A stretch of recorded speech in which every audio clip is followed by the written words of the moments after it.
One must understand very easily that my answer can only be to create a European social model and together with a social union. But I must also be clear that this shouldn't be developed by old, non-effective ways and not by methods of the harmonization and equalization of the systems or transfer unions or something like this. EU must do it better and should, by this recognition, give the rights to develop social systems to the national states as it is today. The single states are the ones who should realize what European level will have to create as a European social model. Nobody else knows better in the regions or in the nations how to implement European models in the social politics into their very different systems of the 28 member states. So let it be there, but influence at the highest level possible. For instance, labor market policy. It's very clear that one needs vocational training. One needs, quite logically, the youth education for employability so that young people have a chance on the labor market. And there are several countries who have very successful models. For instance, the dual system, the dual vocational training system, and this is now under implementation all over Europe. This kind of bench learning system, I like to call it like that, means to benchmark where are the successful best practice models, and then at the second, let us learn out of it, take out consequences, draw consequences, and realize in that way. And every country can learn of others in any field, so there are a lot of chances to import good ideas all over Europe. This is the way Europe should develop, by learning from each other on all political fields, primarily on the social field, to get a social union in the European, as a European Union.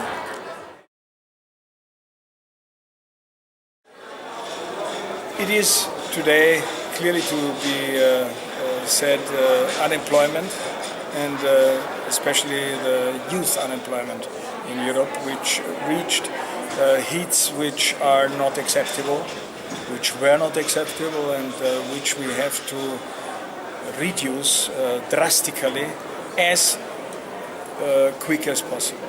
And as I already mentioned, there are models to reduce. There are best practice examples which we should use. Of course, it needs the solidarity aspect of the European member states. The Union needs member states that are willing to invest, as it was done recently for the youth guarantee, which is now under execution all over Europe. It's saying that if a young person has no job or no education place over 4 months, then state will help, and will help to get the best education to reach employability.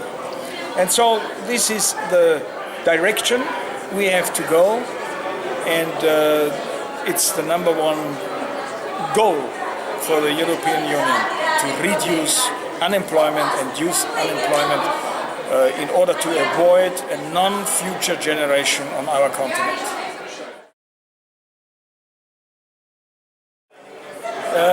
It's very ambiguous. On the one hand, most of the people understand that the European Union is some kind of necessity. But frankly speaking, another big part of the people denies everything what's coming from the European Union and understands that it is even negligible to be part of the European Union. The main reason for that is that our national governments do not a good job in communication of what is the value of the EU.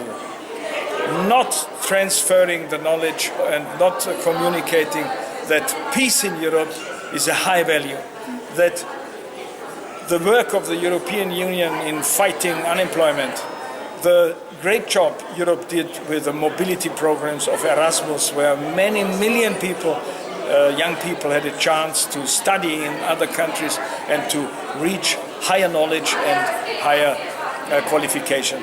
And all that is not communicated by the governments. It is a real lack of communication. So communication is the number one problem we are facing.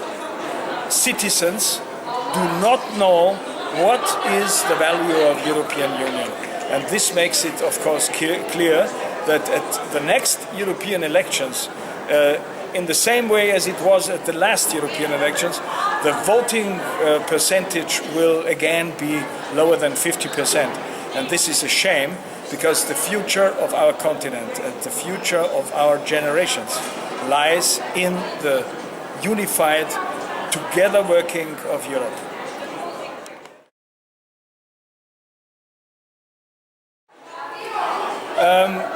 We should confess that Europe also makes faults, mistakes, errors happen. Only national governments never do any mistake, but EU always makes mistakes. Of course, this is a joke, because also national governments do a lot of mistakes. So the European unification and living and growing together is a not yet completed process. We must understand that not only new countries come to the Union, as it was Croatia last time, and as it is now Serbia under negotiation, which will create peace at the Balkan more and stronger than before.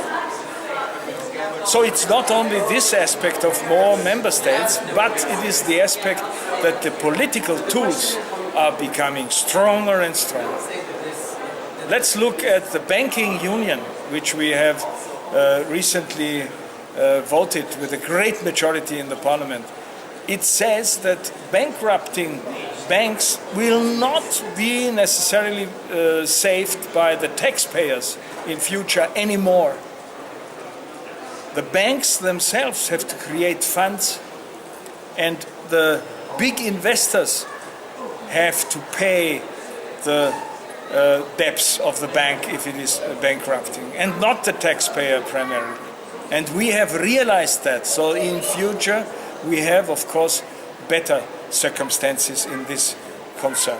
And as a small example, all plugs of mobile phones will be the same in future among all brands. It will be no difference between Samsung, Apple and Nokia.